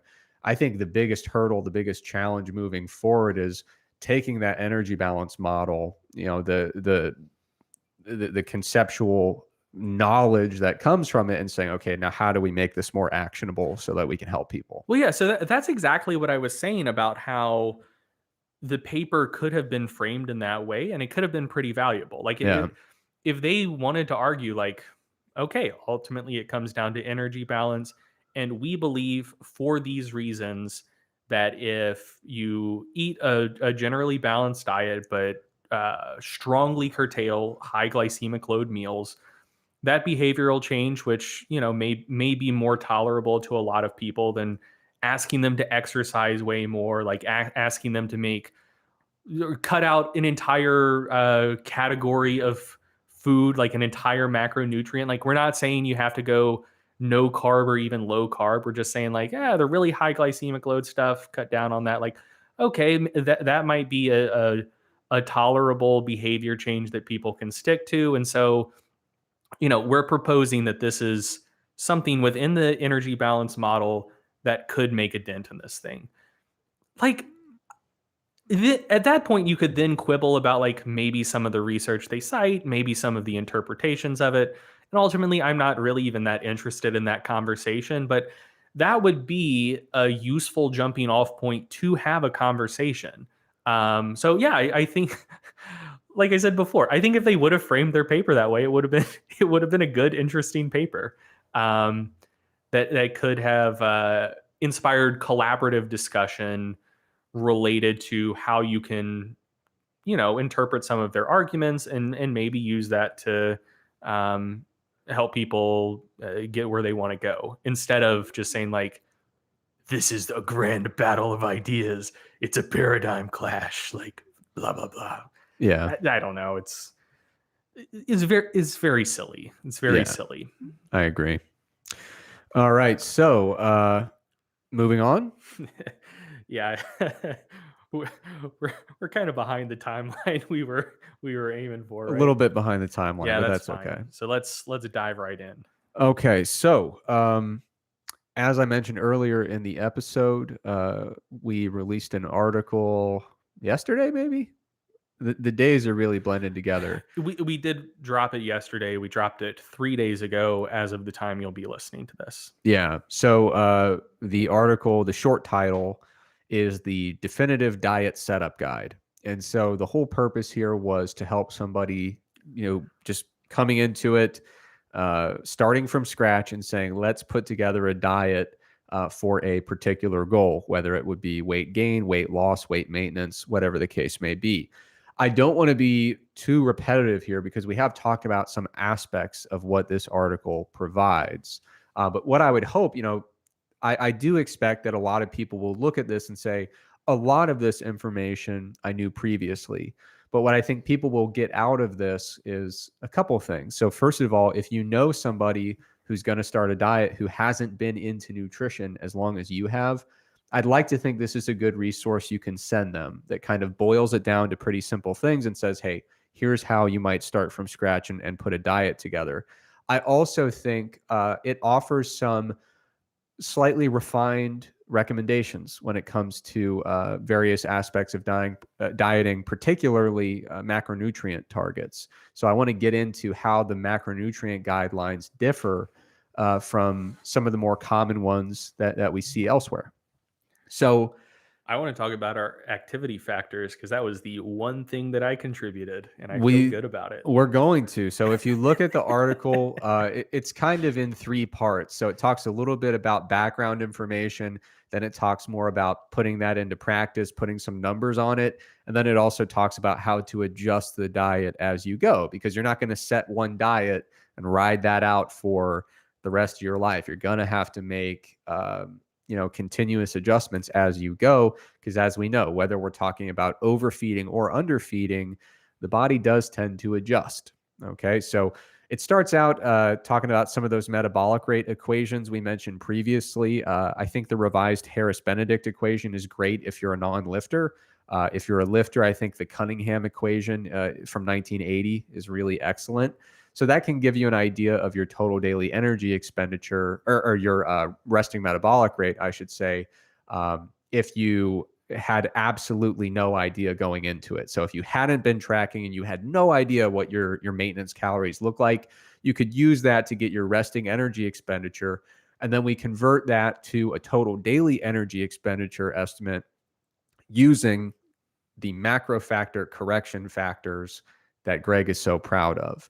And the one very intuitive, obvious, but completely innovative thing we did here is we finally separated out general activity from structured exercise activity, because the way it was done previously, if you were someone who trained a lot but were otherwise sedentary, there was no help for you there. If you were somebody who was generally quite active but didn't do any exercise at all, it was still kind of hard to tell where you would fall in that. So what we do is we set up your general activity correction factor. If you're not very active in terms of general non-exercise activity, it's a 1.2. If you're moderately active, 1.4. If you're highly active, that'd be 1.6. And then the adjustment for exercise activity is additive.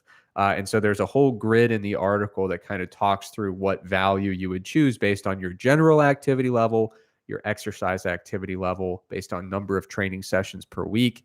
Add those up, multiply by the resting energy expenditure estimate. Now you've got a pretty good estimate for total daily energy expenditure. Then what we do is we offer up some targets for if you have a weight loss goal, a maintenance goal, or a weight gain goal, what kind of targets you'd be looking for in terms of monitoring changes in body weight over time. So obviously with maintenance, you would expect that body weight is going to stay pretty stable. We give some guidelines, so if you're going to be cutting aggressively, you might be losing more than 1% of body weight per week. Moderate cut is going to be lower than that, 0.25 to 1% of body weight per week. We do the same thing when it comes to bulking. So a moderate bulk, talking about gaining 0.1 to 0.25% of body weight per week. Aggressive bulk, over 0.25% of body weight per week. And those are a little bit on the conservative side. So one of the things MacroFactor does is it tweaks your recommendation in terms of the ranges for rate of weight gain based on your experience level as a lifter. So if you're a total beginner and you're about to really ride that wave of some really sick beginner gains, we would say, you know what? Yeah, it's okay if we bump that a little comfortably above 0.25% of body weight per week, because you're going to be putting on some mass over the next few months, So these ranges are not perfect for everybody, but what we want to do is make sure that people are bulking. We've all been there. I know both of us have, Greg, where you do your first bulk, you way overestimate how rapidly you can gain muscle and the magnitude of muscle you can gain. And then you look back at it and you say, dude, why did I do this? Like, I should have gone slower. I would have been happier with the result. So we do kind of err on the conservative side there, but you get freedom within the app to adjust that upward if you'd like. So that's how we kind of go through the article in terms of figuring out, okay, what's my total daily energy expenditure in order to achieve a particular physique goal. How rapidly should I be gaining or losing body weight? And then, of course, you're going to be adjusting your calorie target as you go based on how your body weight is responding. One of the things I'm really proud of with this article is that we didn't give macronutrient target recommendations in the way that it's typically done.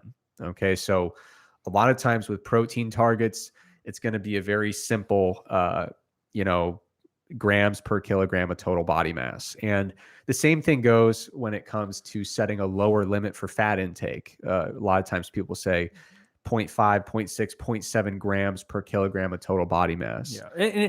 And to be clear, the reason why most protein recommendations are just grams per kilogram or grams per pound of just total body mass is that's how it's quantified generally in the research. So, if you're a evidence-based guy or gal, and you're saying like, well, okay, like what are some research-backed numbers?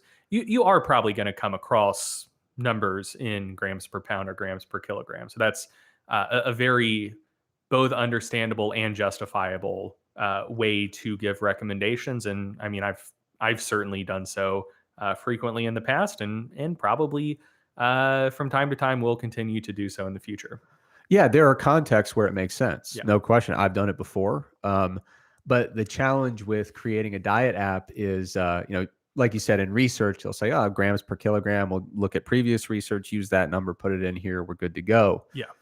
They don't have to deal with the dilemma of people of wildly different body sizes using an application to give a recommendation. Correct. Right. Yeah, I was teeing you up for that. Yeah. So, Classic alley-oop yeah, maneuver. if you consider a hypothetical scenario, right? So let's say a person 350 pounds.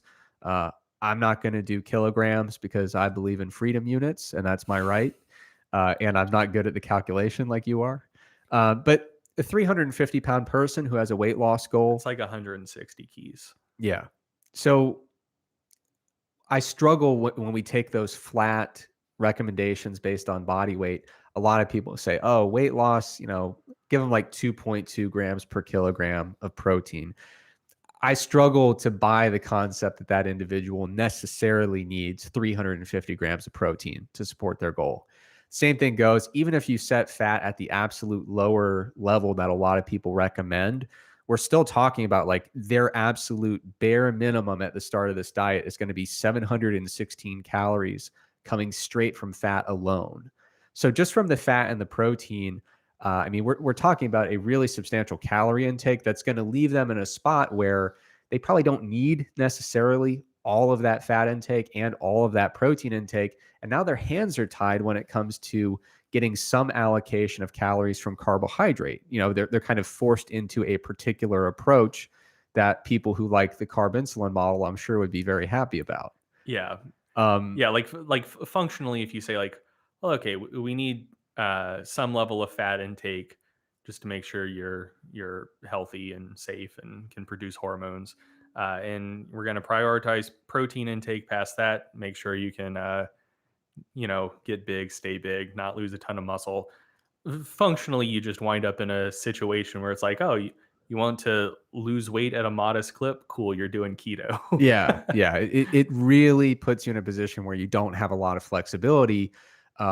If you have a high body mass at the start and you want to lose weight relatively quickly. And if anyone is in a position to safely have a relatively high rate of weight loss, it would be someone who has a relatively high body mass at baseline. Of course, you don't want to get too carried away with it, but that is an instance where we can, kind of move things along more quickly and get that momentum rolling. So, one of the things that you'll run into is a bit of, especially with the fat recommendation, this kind of paradoxical situation where if you compare someone with high body mass with some excess adiposity they're trying to lose, if you compare someone in that scenario to like a physique competitor, let's say in the bikini or figure division who weighs 100 or 105 pounds, you run into this kind of paradoxical scenario where the individual who really critically needs to make sure they're being mindful of sufficient dietary fat on a daily basis is getting a very low recommendation, and the person who isn't in such a critical state where they need that full 0.5 grams per kilogram of body mass, they're getting a much more generous recommendation in terms of daily dietary fat intake. It puts you in this paradoxical situation where the priority is almost kind of inverted. So what we did to get around that was we actually base our lower limit for fat, not the recommendation. This is important. This is like your absolute lower limit on a daily basis that your fat intake should never get below. But we base that on height. So we basically said, if you're over 150 centimeters tall, I'm violating my rule of freedom units now, going into centimeters. But you take your height in centimeters minus 150, you divide that by 2, and you add 30. And that many grams of fat is kind of the lower limit that you really ought never go below. Now, if you're under 150 centimeters tall, then just a flat value of 30 grams per day would work as an absolute lower limit that you're never going below. So when we scale it by height, we don't run into that situation where we have this kind of paradoxical thing where the people who really need to be mindful of their dietary fat intake on a daily basis are getting these excessively restrictive numbers, and the people who have a little bit more wiggle room are getting these really generous recommendations. So that's how we tackled fat, which I think is a kind of a creative way to do it, to be honest. It differs from the typical recommendation that's just grams per kilogram of total body mass. And I think it's getting dietary fat where it needs to go most effectively. Yeah. When it comes to protein, this is an area where we put a lot of thought into it. And with protein, I think in the evidence-based fitness world, we've gotten into that kind of knee-jerk response. Protein 1.6 to 2.2, Morton and colleagues. It's a meta-analysis. In We Morton, like we that. trust. Yeah, Yeah. we like that. Here it is. Everybody use it. And it's gotten to the point that when you work with a client, no matter what their body composition is like, if you give a protein target under 2.2 grams per kilogram, they like balk at it. There's this reaction of like, well, why am I not getting the lifter recommendation? Under 1.6, you mean? Well, under 2.2, man. Because honestly, People see the top end of the 95% confidence interval and they say like, that's well, where I should be. well, and that's not the confidence interval either. That was just kind of in the paper. They said, 1.6 to 2.2, that's pretty good. We will get into the confidence interval. I think it does happen to be. Oh, yeah. Okay. Yeah. I was. Yeah, it does looking happen to ahead. be the top of the confidence interval, but the recommendation they're providing is not the confidence interval for their break point. So, but usually with lifters, it's the top half of the confidence interval. yeah. Their recommendation is the mean value up to the top of the 95% confidence interval. Correct. Yeah. So with lifters though, if you tell them protein 1.6 to 2.2, that's immediately filtered. That's 2.2. You know what I mean? No one's going, let me see if I can go a little bit lower. There's just this natural inclination to aim for the higher end of the range.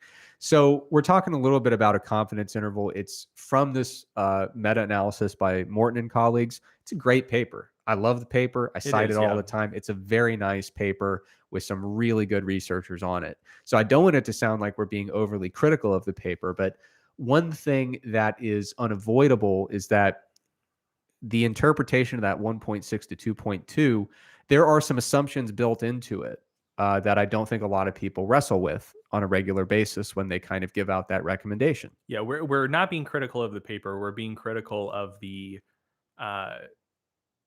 universalizing and unnuanced interpretation of the paper. That's pretty common. Yeah. So it was more critical of the application of the finding than the work that went into the finding, I guess. Yeah. So what they did in this particular aspect of the paper, this part of the paper, is they plotted all these different data points of like, what was your total protein intake in the intervention and what was your change in fat-free mass? And what they were trying to figure out is if you're someone who's lifting during an intervention here, at what protein intake on a daily basis do we essentially maximize your gains in fat-free mass? Like at what level? The assumption is that eventually we're going to have diminishing returns where you're eating enough protein to fully support your gains in fat-free mass. What they're trying to do is identify that break point where the returns really do start to diminish. And beyond that break point, there's really not a lot of inherent value associated with increasing your protein ever higher. So that's the general approach of what they were doing in this particular part of the meta-analysis that's been applied really broadly. Couple things to keep in mind. First of all, because of the studies that actually go in to the meta-analysis, this is kind of applicable to someone who has a generally average body fat percentage. And it's within the context of people who are lifting, who are not in a big calorie deficit. So already there are assumptions about who's using this number and in what context they're using that number, because just like any other systematic review or meta-analysis, there are specific criteria for study inclusion. And beyond inclusion-exclusion criteria, there are certain studies that have been done and certain studies that have not yet been done. Yeah. So ultimately, you can only analyze the research that does exist and not make assumptions about the research that could someday exist. Yeah. And so with that number, 1.6 to 2.2, that's grams per kilogram of total body mass. It's probably going to work pretty well if you're a lifter and you have relatively moderate body fat level, relatively average compared to the typical resistance training study. and you're not in a huge calorie deficit, and you're trying to maximize fat-free mass, that number is probably going to work pretty well. So the one thing is the assumptions about who is using this recommendation and in what context. The other thing to keep in mind is, like I said, they're trying to identify this break point. And the break point occurred at 1.6 grams per kilogram of body mass per day of protein intake. But the 95% confidence interval of that break point spans from 1.03 to 2.2, which nearly spans the entirety of the data on the x-axis. I mean, the lowest intakes are down around a little over 0.8. The highest intakes are about 2.25, maybe 2.3, something like that. So what that means is it's not a criticism of the data, but it is a reflection that this this break point, this inflection point at 1.6 that is often treated as being universally true and quite precise in terms of the way people discuss it, it's a relatively imprecise estimate and only applies to the context that relates to the data actually going into the model. So that is a really long explanation of saying why we didn't just want to have the app say, oh yeah, 1.6 to 2.2. And we probably are going to get some people who are familiar with, the evidence-based fitness kind of rules and regulations. They're going to get their protein recommendation from MacroFactor and say, whoa, this doesn't fall between 1.6 and 2.2. Like, what's going on here? I haven't seen that yet, but it's probably going to happen, right? So what we tried to do here, I tried to really build in the recommendations. I tried to build in evidence from, I'd say probably 3 or 4 primary sources. So I tried to do some back calculation based on the Morton data and say, okay, if we make some assumptions about the body composition of participants, how can we scale this range to kilograms of fat-free mass instead of total body weight? Because again, we need this to be universally applicable to people with a wide range of body fat levels and a wide range of total body mass. I also leaned on some evidence from a study by a researcher named Bandigan and colleagues. And I also used some of the data from the systematic review that Helms did. I kind of triangulated all 3 of those, ran some calculations, and got down to some protein recommendations that we were both really happy with when we started putting in some test numbers and seeing how it reacted. It tended to correspond really well with real world experience and match those 3 data sources simultaneously pretty well. And so in MacroFactor, your protein intake that's recommended is going to be influenced by a few different things you put in. It's going to be your fat-free mass. It's going to be your energy status, whether you're in a surplus, deficit, or maintenance, the type of exercise activity you're doing, whether it's no exercise, cardio only, or something involving resistance training, and then also personal preference. We ask you like, hey, are you going to be annoyed if we give you a protein intake that's a little lower than you want? You can opt into saying, actually, like, give me the highest protein that you think is advisable. We let you choose your preference in terms of whether you're someone who prefers low protein, kind of in the middle, or really high protein. So all of those things go into the recommendation, and you could get a recommendation if you're someone who's sedentary, not training, your weight stable, so you're not in a deficit, moderate to high body fat percentage, and you have a preference for lower protein intake. I don't think it's all that crazy to recommend a protein intake down around 1.25 grams per kilogram of fat-free mass. Again, this is someone who's not lifting, who has a preference for lower protein. I don't think that's too crazy a recommendation. On the higher end, for someone who is, highly active, someone's really lean, they have a preference for high protein intake, they're in a big calorie deficit. I mean, we're basically describing a bodybuilder who's trying to get pretty shredded, right? For them, up to 3.1 grams per kilogram of fat-free mass can definitely make sense. So there's a broad range there. For the typical lifter, I think somewhere in the range of 2 to 2.75 grams per kilogram of fat-free mass, not total mass, is generally going to put you in a pretty good range.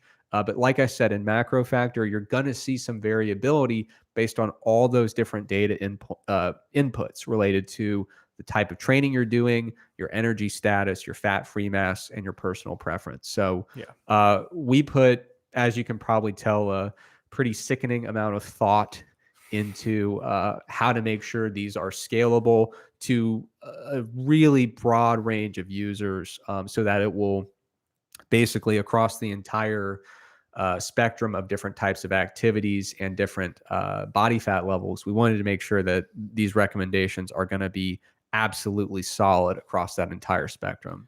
Yeah, just to reiterate that this part of the app, like, so we like everyone had their fingers in every like little pie as far as the app went. Like we all had input on everything, but this part was definitely the one where Trex carried most of the load.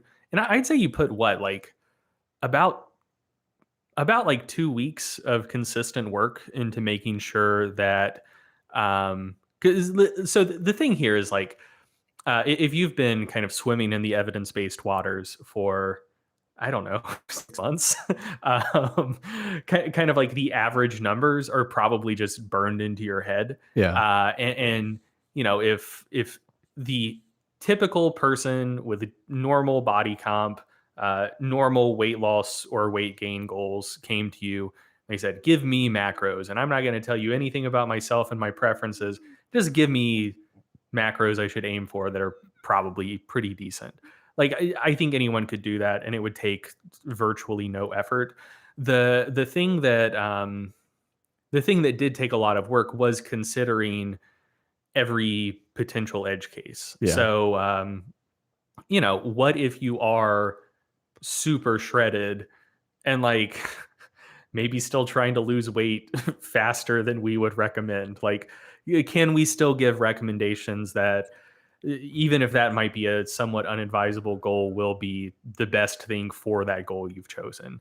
Or like, you know, if you do have a body composition that is considerably outside the realm of the research that people would often consider for making these types of recommendations, like can we adequately accommodate that? So there was a ton of stress testing for basically every potential edge case that we could think of. And every time we came up with a new set of recommendations, it was a process of being like, well, okay, here's like 12 archetypes of people who are all very different and have very different goals and very different preferences. And so like let's just run the numbers for everyone and see if we feel good about all of these recommendations. And so, you know, it's not like just a matrix where, okay, you have person, are they gaining weight, losing weight, and are they lifting? Like, you know, you're not dealing with two considerations. We're talking about like, I don't know, probably considerations across 8 different axes, and like trying to trying to figure out sets of targets and recommendations that would apply to everyone that we could think of. And that was, I mean, that was a big lift. And I kept using we pronouns, but I mean, to be fair, that was mostly Eric. And he's not going to brag on himself, but he put in a ton of work into making sure that the recommendations MacroFactor gave would be appropriate for virtually everyone. Um, and yeah, I'm very very impressed with what he came up with. Like I think like probably 80% of our users won't ever experience that because Yeah. they're in situations where just the normal recommendations work just fine. But yeah, like the 10-20% of people who like maybe aren't served particularly well by those typical sets of recommendations. We've I said we again.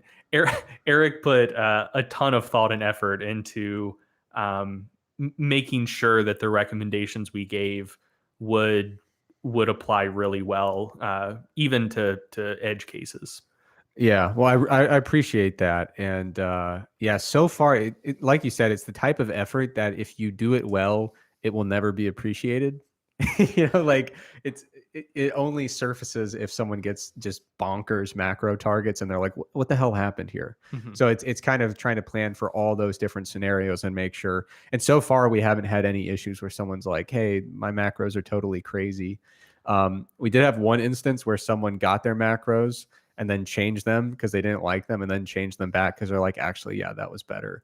And there were some extenuating circumstances there, but I still take credit for it. And I told them that the app knows their preferences better than they do before they even used it, which is not true, but I'll take it. So those are the two things that I think have potential for big impact from that article.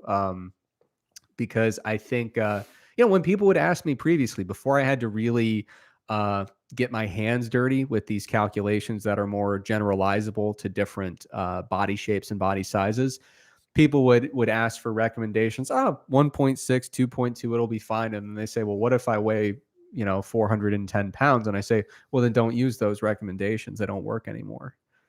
And that's not where you want to be with broad recommendations. You want them Yeah. to be scalable and applicable to more scenarios than just like, oh, you're a 180-pound male who lifts and is 15% body fat. Boy, do I have a recommendation for you. Mhm. So yeah, I think the fat recommendation and the protein recommendation have some potential for maybe widespread adoption. In terms of giving people some guidance with their diet. If you're interested in the article, it goes into far more than just, hey, here's a really long article about ideal protein intakes. It goes into Even though that would be a cool article. it would be a cool article, but it's a little more broad than that. We talk about micronutrients, fiber, hydration, a lot of FAQs about some common dietary approaches. And so I think, like I said, if you're looking for, kind of a one-stop shop to get a diet set up, or somewhere where you can direct somebody who doesn't have a lot of previous nutritional knowledge, I think this is hopefully going to be a useful resource. Now, I think it's probably time to play us out here.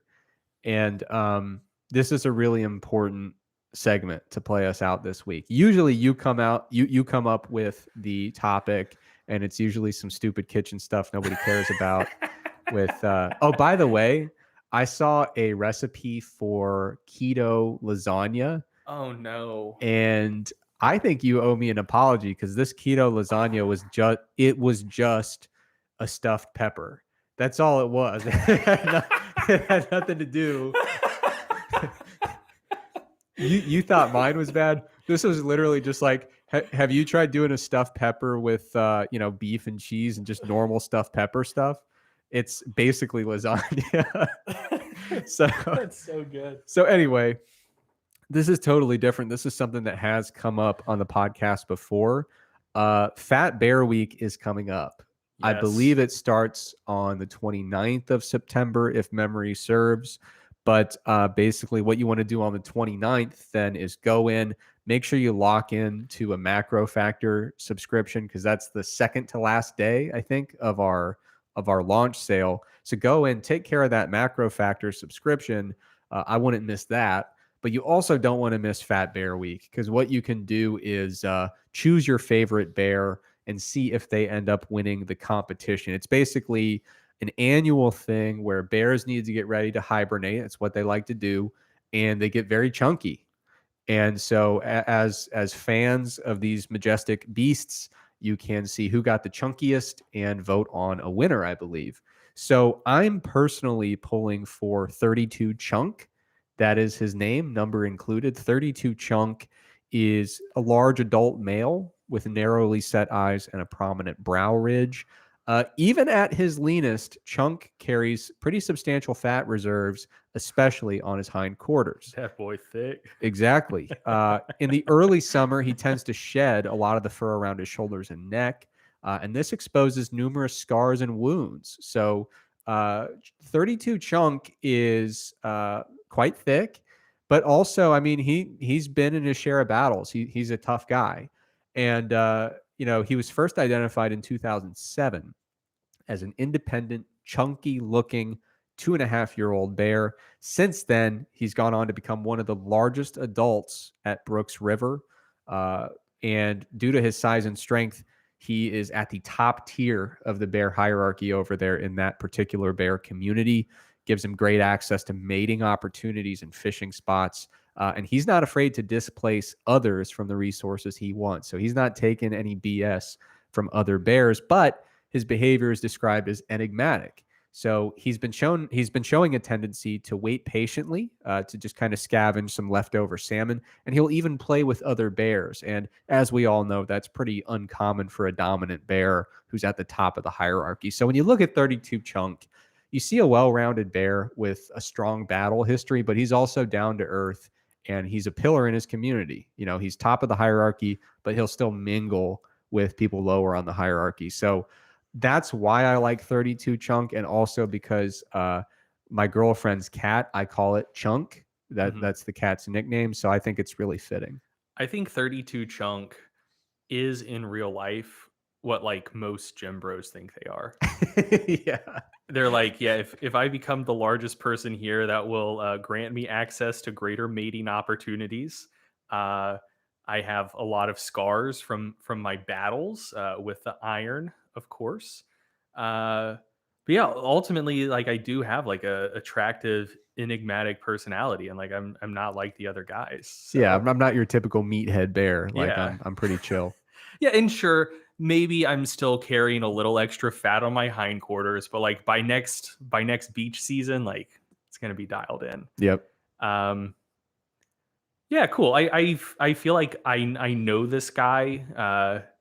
That 32 Chunk is no longer a bear, but about 14 people who I know in real life.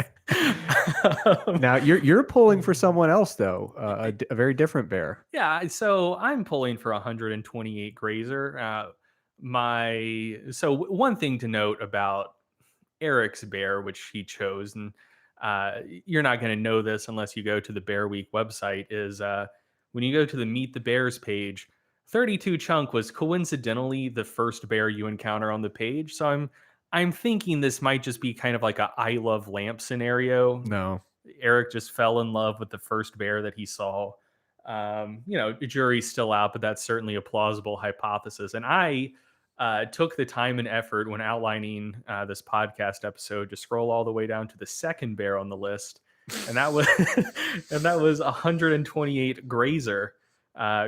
Grazer is a large adult female with blonde fur, a long straight muzzle, and conspicuously large blonde ears. Those are all clearly things that one would look for in a bear. They say that bears with long straight muzzles tend to be the best bears. This has now become a bear phrenology podcast. During the late summer and fall, her fur is grizzled brown, and she is often one of the fattest bears to utilize Brooks River. So, again, we both picked Good track record. yeah, strong contenders. The sport here is becoming chunky, so you want to have that. Past indicators don't guarantee future success. Any financial advisor will tell you that. But maybe we're bandwagon fans for Chunk and Grazer, but we think that they have good chances to win. I mean, come December, give me Tom Brady. You know what I mean? Yeah, like for sure. It is what it is. Grazer was introduced to Brooks River as a young cub in 2005. Since then, she's become one of the Bear Cam's most recognizable bears. So she's a bit of a social media sensation, an influencer, if you will. But it goes beyond the looks for her. She's also very skilled. She can fish successfully in many locations, but in the early summer, she prefers the lip of Brooks Falls, where she's an especially skilled angler. So, not only do the people love her for her video content she puts out, but she's also a great fisherwoman, and that's to be commended. Grazer is more cryptic than most and often chooses to fish in areas of the river away from bear cams. So again, not only does she create absolute magic when she gets on the bear cam, but she's not craving the limelight. She doesn't do it because she feels like she needs it. She's ultimately a private person, and I relate to that. Grazer is one of the most defensive mother bears at Brooks River. She often preemptively confronts and attacks much larger bears, including some of the river's most dominant adult males, in order to ensure her cubs are safe. So I think I know where Chunk got those scars. He, Yeah. walks up to the bear cam and says, "You want to know how I got these scars?" And then Grazer comes up and says, "Yeah, I fucked you up, boy." Her defensiveness is risky, yet provides her with access to areas of Brook Falls that many other mother bears won't approach. So she gets exclusive access to places, and you get that when you're a star. During 2020, she's raising 2 spring cubs who benefit from their mother's boldness in the face of danger and competition. And that really brings it home for me. All of these excellent things I've said about Grazer, she is able to accomplish while being a strong single mom. So, anyway, good luck with that Chunk pick. I respectfully disagree, and I'm pulling for 128 Grazer. I'm a little bit nervous that we potentially picked bears from last year's competition because it says during 2020 she's raising 2 spring cubs. I feel like yeah, that's very possible. I didn't catch that. Well, the national I assume they're still alive. Yeah, the National Park Service really should have updated the website if that's the case. So shame on them. But oh well. Bear Week, it's happening. Be sure to join in on the fun, and we're pulling for 32 Chunk. All right. As always, thanks so much for joining us on the Stronger by Science podcast, and we will be back soon with another one.